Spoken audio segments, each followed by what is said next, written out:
Well, first and foremost, I'm not Jared Chambers. I'm from Big Go Belt Media. Matt, thank you so much for your time today. Congratulations on your new film, The Fantastic Four: First Steps, coming to theaters July 24th, tomorrow. My guy, how you doing? I'm doing okay, thank you. Yeah, thank you very much for having me. Absolutely, absolutely.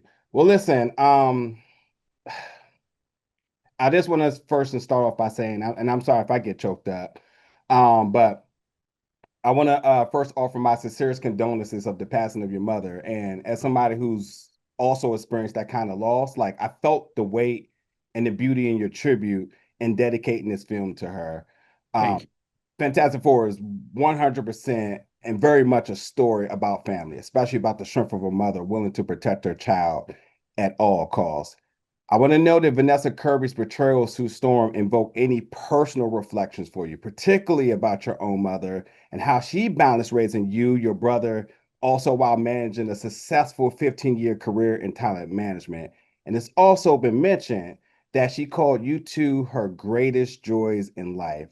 Did that influence any emotional layers you brought to this film? Yeah, my mom was a big supporter of my imagination and allowed me to dress up like superheroes and go to school when everybody at school was like, he should probably come dressed like a normal person. And she was like, nah, he's gonna do what he's gonna do. And I remember distinctly, sitting on her lap when I was 3, watching Superman with Christopher Reeve, Richard Donner's movie, and just being like so enwrapped in what I was watching that, I was 3. So like by the end of the movie, I had had an accident, like, and peed basically all over my mom's lap, and she did not mind, and she did not Yeah. because she knew how into this thing I was.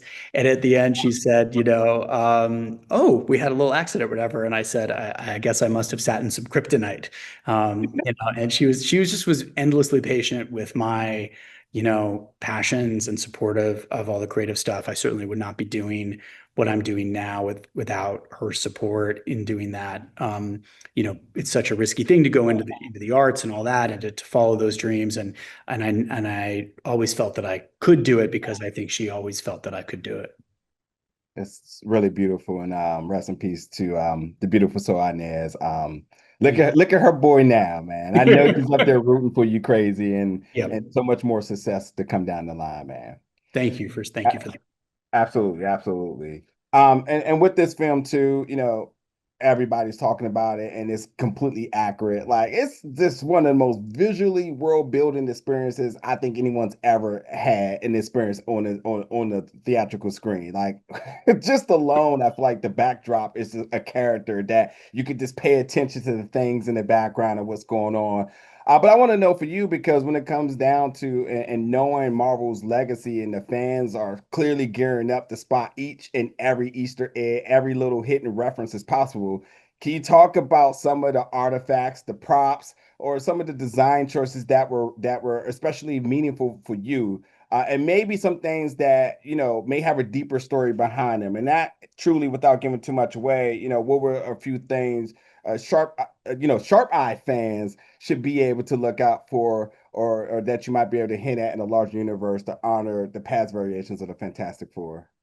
Oh, that's interesting. Yeah, I mean, building this world was a joy, but man, every detail had to be thought about because we were building a new Earth in a new universe, and I wanted to feel real. So it also wanted to feel like the 1960s that we know, but it has this layer of kind of like, what if Reed Richards had been around for 20 or 30 years inventing really cool stuff? And so it was about trying to combine the Reed Richards with that 60s. So there's a ton of research to do. And so we were combining things like if you look at Times Square, there's a lot of the familiar buildings and things that you would see in the 60s, but then you have all these retro future TVs, and you've got cool new buildings that sort of have that kind of World's Fair from the mid 60s, the saucer shaped buildings and stuff rising out of it. Which I love about New York is that it's got the layers of history. You can see the layers of history, and it doesn't just become Tomorrowland. Yeah. You want to feel like this was happening naturally. And then same with like what's playing on those TVs is a mix of real period commercials and Yeah. mixed with advertisements we made for Reed Tech or for the little bubble cars we have in the movie, which we called VeloJet Motors. And we went out and shot, commercials for VeloJet cars and put them up. And so there was really nothing too big or too small. Every billboard has to be designed because we didn't want to have, the exact movies of the 60s. We wanted this to be an alternate reality where there were different things happening. But the art department, led by Kazra Farhani and his team, Jilly, who was the set decorator, and Ty, who was in charge of props, they were incredible in what they did. And they thought through everything. But you talked about other Fantastic Four movies. We did, there was an unproduced or there was an unreleased version by Roger Corman that happened, a while back that always broke my heart. There's a documentary about it called Doomed, the making of this Fantastic Four movie, and I'd seen that, and I'd seen the movie itself. You can watch it on YouTube.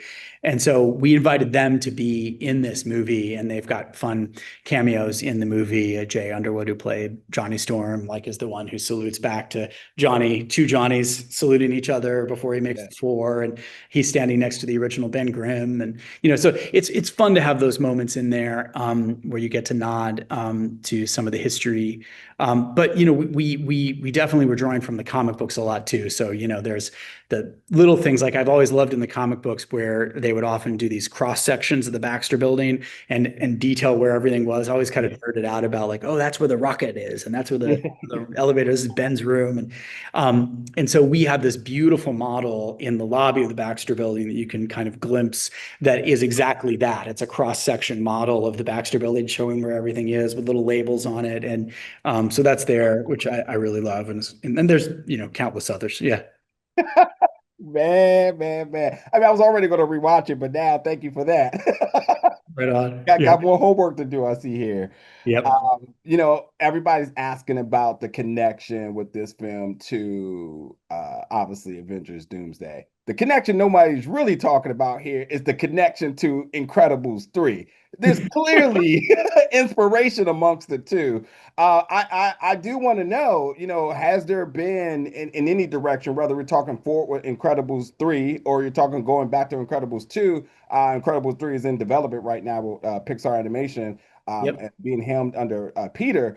Has there been discussions? Have y'all joked with each other or anything? Or what is your sort of influence or liking to the Incredible story? And had that play a part into anything? Well, yeah, no, we haven't actually had any chats with them. The original Fantastic Four, I mean, the original The Incredibles definitely has Fantastic Four elements in it in terms of a lot of the powers. They've been moved around a little bit. But we share a composer, two very, very different themes, of course, in Michael Giacchino. Yeah. And so there is some overlap there, but no, I've not spoken to Brad Bird or Pete who's doing it, or I have not. So the separate part of Disney completely. Not yet. Not yet, not yet. Yeah. Because again, the fans, we're looking for Easter eggs. So of course, we're going to be excited for that film. We're going to be waiting to see how and what from this film might they've been inspired by. This has been an incredible press run from you all over the world. There's been so much energy and love from everybody in all facets of life. And of course, when we talk about our superheroes, I mean, we're always, especially in the MCU, we're just looking at the bigger picture. We're looking at these larger than life characters, come to the screens and do what they do best. But like again, when it really sets back and the core of this film is truly the essence of family. When you able to put together a project like this, and something that we all need, that camaraderie of family, whether it is our blood family or it's our movie going family, our nerd family, whatever it may be. Did you ever feel a sense of purpose to collectively bring everybody together to ensure that they understood that that was the message? I know Galactus is the threat. I know we're excited to get to Avengers Doomsday and all of that, but like it's really about family. It's truly about family. Was that always the driven goal the entire time with this film? Yeah, definitely. It's about family. It's about how a baby changes a family, about how, You know that one, don't you? yes, I do, and about all that anxiety we feel as parents, and just taking very familiar things that we feel because we're all humans, we all know what it's like to be in family, to and then just multiplying it by, a big factor, because what is it like to be a superhero having a baby? And there are already a bunch of supervillains coming to get you, and now you're trying to bring a little innocent baby into that. Is that a good idea? You're cosmically altered. Should we have a child? Is that a good idea? And that's, I think, familiar, and we all understand that. But no, from the beginning, that was what we talked about, in terms of the themes of this movie, centering around family. It's no surprise that's what the Fantastic Four is about. That's what has made them special since they were created in the 60s, and why they were such a crazy idea back then, that this is a real family is superheroes. That's amazing. And I think the fact that they were flawed, the fact that they were messy, made them feel really relatable. We could see ourselves in them, and then we could watch them do amazing, wonderful things too. So that's been what the movie's about, and remains so to this day. I just want to say thank you for this film. Thank you for sharing vulnerability and putting this project out in the world. And again, I know your mom is extremely proud of you and what you've been able to Oh, accomplish. I cannot wait to see what you do down the line. I just want to also say, from what we've seen recently with the Thunderbolts, where we explored mental health, and then yep. we come to this film and now we're exploring family. I mean, like, this has really been a healing journey as a fan. And I was really thankful and moved that, again, somebody lost my mom in 2016, and it feels like yesterday. But it's the fact that, like, I feel seen in that notion, and I feel that through the story, and I feel that through the performances, and I feel that through your director. I feel that through talking to you today. This is the beauty of cinema, and I really just wanted to ensure if there's anything to be taken today between our conversation, just really thank you so much. And this is like life changing for me, so I really appreciate it. It's really lovely to hear. Thank you so much. I really appreciate it. Thank you. Absolutely, absolutely, Matt. Congratulations. And folks, y'all know what to do now. It's time to get to the theaters. The Fantastic Four, First Steps, July 24th. You have a great rest of your day, brother. I really appreciate the time. Thanks a lot. Thank you very much. Thank See you so you. much, buddy. Bye.